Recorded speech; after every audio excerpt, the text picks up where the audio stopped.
Russell viper সাপ চলে আসছে মাননীয় স্পিকার।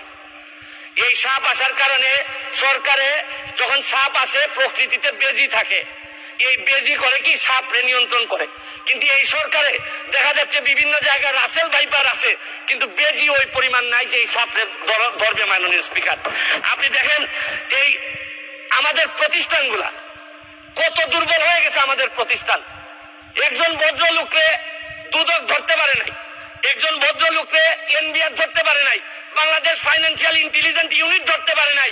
আর এনবিআর এর মতিউর রহমানকে ধরলে একটা ছাগল ছাড়াই এই লোককে তো আপনি আনতেই পারতেন না। ছাগলের কাণ্ড হওয়ার কারণে আর ফেসবুক বাইরে 1 মিনিট আপনার বরাবর অ্যাপ্লিকেশন আছে। আমি 247 ইনভোক করতেছি। এখানে 247 হচ্ছে কি আমার বিরুদ্ধে এখানে একজন মাননীয় সংসদ সদস্য আমার বিরুদ্ধে অভিযোগ দিয়েছেন। আমার আত্মপক্ষ সমর্থনের সুযোগ দেওয়ার জন্য, আমি সময় দেওয়ার জন্য আপনার কাছে দাবি জানাচ্ছি। মাননীয় স্পিকার, এখন আসেন আপনারা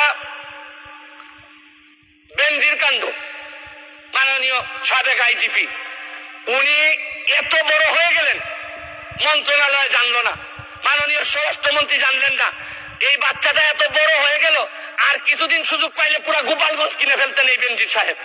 তারপরে এইটার দায় এই মন্ত্রণালয় এড়াইতে পারে না। মাননীয় স্পিকার, এখন আপনারা কালো টাকা সাদা করবেন, আমার কোনো অসুবিধা নাই। যদি মনে করেন টাকা রয়ে গেছে, কিছু টাকা জমানো বা বিভিন্ন অলস টাকা রয়ে গেছে, এইটারে সাদা করবেন, কোনো অসুবিধা নাই।